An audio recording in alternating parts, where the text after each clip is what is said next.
Bonjour à tous, on est le 27 février 2018. Je suis avec un groupe de stagiaires de Bruxelles Formation qui sont… Alors, il y a une partie qui est à bureau et services du côté de Bruxelles et une autre personne qui est chez elle, qui est Luna, je crois, c'est ça? T'es chez toi?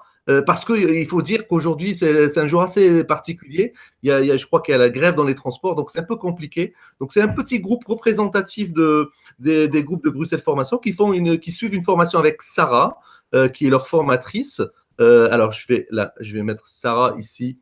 Hop, je vais te montrer. Voilà, voilà. Sarah. Et juste à côté de Sarah, il y a Christiane. À côté, c'est Soad. Et à côté, c'est Doniez. Donc, voilà. Donc, vous avez bien voulu jouer le jeu de l'interview. L'idée, c'est de présenter un peu peut-être tout ce qui est original, ce que vous faites en formation avec Sarah, qui vous donne un cours de néerlandais, je crois, en communication. C'est bien ça, vous confirmez? Oui, c'est tout à fait ça. Ok, ça marche.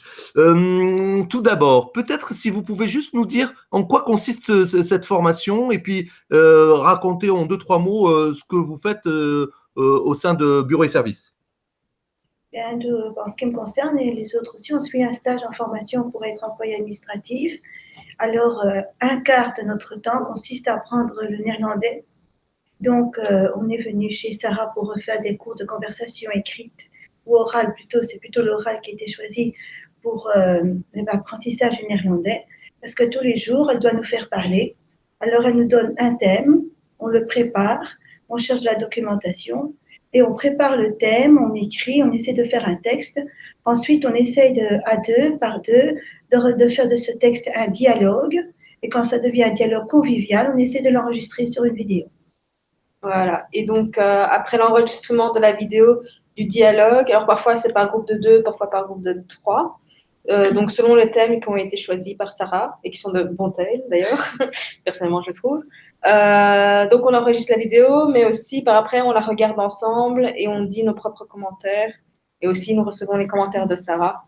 Et donc, du coup, les commentaires est aussi bien sur la forme de la vidéo que sur le contenu même donc, de ce que nous disons. Et les vidéos, en fait, elles nous permettent de s'auto-corriger. En tout cas, pour moi, c'est une façon de voir, parce que j'ai vraiment très peu de confiance en moi en néerlandais. Et quand je fais une vidéo, je remarque que je ne suis pas si nulle que ça. Et grâce aux vidéos, je peux me corriger. Je trouve que c'est très intéressant. D'accord. Est-ce que c'est tous ces outils que vous utilisez en plus de ce que vous écrivez sur papier, crayon et tout, tous ces outils technologiques, est-ce qu'ils vous font peur? Vous êtes tous plutôt jeunes, ou alors c'est plutôt quelque chose qui vous est tout à fait naturel? Et sinon, est-ce que vous vous êtes approprié assez vite ce type de technologie? Moi, personnellement, j'ai assez l'habitude avec les outils technologiques, ordinateur, téléphone, tablette, etc. Donc, ça ne m'a pas posé d'a priori par rapport au cours.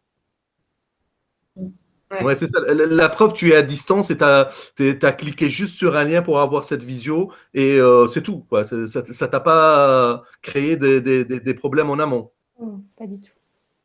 Ok, ok. Et les autres alors? Personnellement, pour moi, à l'époque des études secondaires, j'utilisais pas vraiment. Enfin, j'avais un ordinateur, mais je l'utilisais pas pour apprendre le néerlandais. Le néerlandais, pour moi, c'était donc seulement un manuel scolaire et un dictionnaire.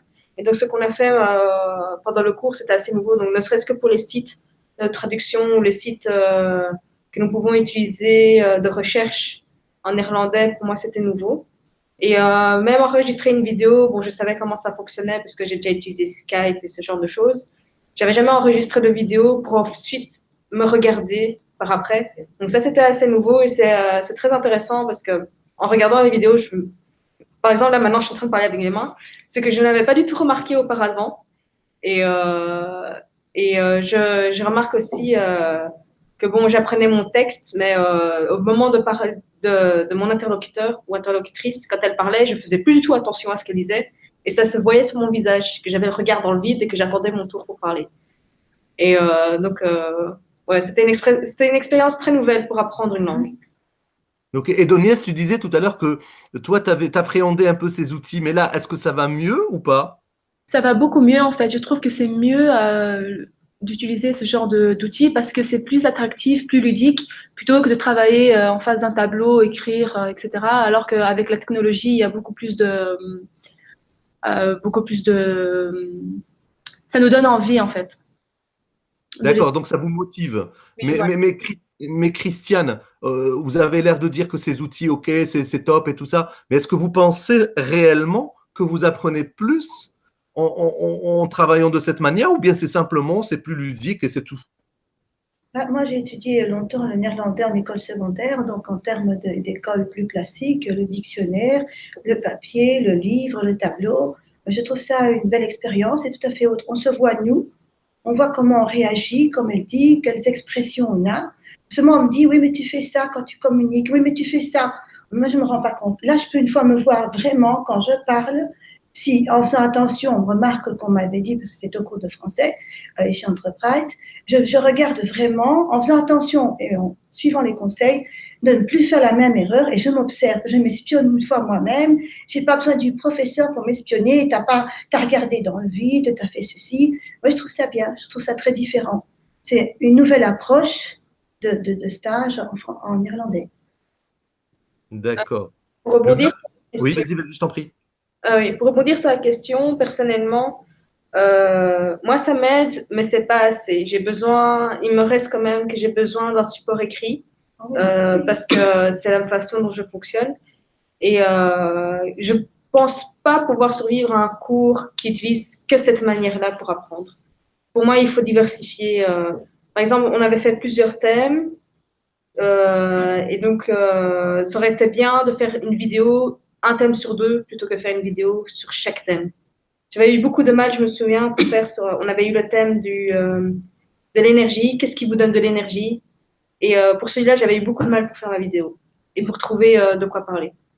Bon, maintenant, ça peut être une bonne chose du fait que j'ai eu une difficulté et donc que j'ai dû surmonter la difficulté, mais un peu de diversification serait mieux, je pense. D'accord. Luna, tu partages cet avis? Non, parce que en fait, vu que je suis de nature un peu, le fait de filmer plutôt que de passer devant une classe pour faire un dialogue, etc., ça m'a permis d'être plus à l'aise en fait pendant ce que je devais raconter à ma collègue de classe. Voilà. Très bien. Alors, même si vous n'êtes pas très nombreuses, on voit très bien que le ressenti des uns n'est pas forcément celui des autres et ça nécessite, comme disait Souad, de diversifier un peu les activités pédagogiques. Euh, je ne sais pas si vous avez d'autres choses, parce qu'il faudrait que la vidéo soit courte. Est-ce que vous avez d'autres choses à dire? Et peut-être on donnerait aussi la parole à Sarah en 2, 3 mots, si tu veux résumer ton ressenti, toi aussi en tant que formatrice, Sarah. Oui, pour ma part, c'est une nouvelle expérience, hein. C'est mon deuxième groupe à Bruxelles Formation. C'est mon deuxième groupe avec lequel j'expérimente les vidéos. J'ai déjà beaucoup changé par rapport au premier groupe. Je pense qu'il y a certaines choses qui vont changer encore. Je suis assez d'accord que la multitude des thèmes, alors que j'ai déjà abrégé, fait que on doit aller très vite à certains moments. C'est un parti pris, hein. Je me disais que je préférais produire plusieurs vidéos pour avoir une diversification justement des sujets dont on parlait. Après, si on travaillait plus longtemps sur un même thème, on pourrait travailler plus en profondeur. Donc, c'est quelque chose à voir. De toute façon, le modèle actuel où on a donc fait 5 thèmes sur 28 cours va changer parce qu'on va vraiment beaucoup plus s'étaler dans le temps, ce qui permettrait de cibler plus d'exercices de répétition et de travailler aux certains manquements que j'ai découverts moi-même. Donc, ça m'a Très fait bien. qu'elles aient relayé les points positifs auxquels moi-même je pensais, c'est-à-dire on se revoit, certains feedbacks qu'on peut donner plusieurs fois à des personnes un peu dans le vide parfois, s'ils se voient, sont plus, c'est un peu plus percutant. Hein, on se rend compte par soi-même qu'on refait une deuxième fois la même chose qui a été relevée déjà au préalable. Et en même temps, le manque de temps que j'ai ressenti moi-même aussi. pendant la formation. Donc, mais c'est quelque chose qu'on va pallier donc, dans le prochain module au projet pilote. Donc, on aura un peu plus de temps et ce sera plus confortable. Ouais, en tout cas, c'est sûr et certain que vous êtes en pleine expérimentation et ce sont des choses innovantes, donc pas forcément qu'on ne connaît pas forcément très bien. Donc vous expérimentez, vous corrigez, c'est ce qu'il faut faire d'ailleurs. Est-ce que vous avez d'autres choses à dire avant de finir cette interview? Un conseil à quelqu'un qui le ferait aussi, qui commence. Un conseil, c'est pour faire une vidéo, on recherche souvent la perfection, mais peut-être que laisser la perfection dans le sens où on écrivait d'abord un texte et puis on suivait le scénario. Ça peut être aussi un peu intéressant de laisser la spontanéité. Donc, si jamais on fait une faute pour la vidéo, de pas tout de suite mettre arrêt et recommencer la vidéo dès le départ, d'essayer de rebondir. Mais je pense que ça prend un peu d'exercice et d'expérience pour pouvoir faire ça. Ouais. Oui, totalement. C'était pas ma consigne hein, qu'ils écrivent tout, ou qu'elles écrivent tout avant de le mettre en jeu. Mais comme quoi, on cherche des soutiens et on cherche à se rassurer. Je pense que, l'expérience aussi fait que, au fil du temps, vous êtes passé plus vite à la vidéo qu'au début. Je pense. Ouais. Ouais. En tout cas, Souad m'a conforté dans l'idée de ne pas toucher à la vidéo et de ne pas l'éditer, et puisqu'elle dit que même s'il y a des choses à corriger, c'est pas forcément très très important puisque le message doit passer et je pense qu'il est bien passé. Luna, tu as une dernière chose peut-être à dire?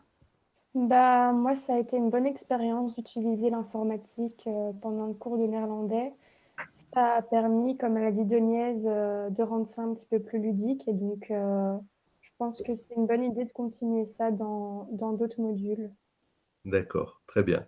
Ben, merci à vous et puis au plaisir de notre expérience que vous allez nous raconter. Merci. Merci. Merci, au revoir. Au revoir.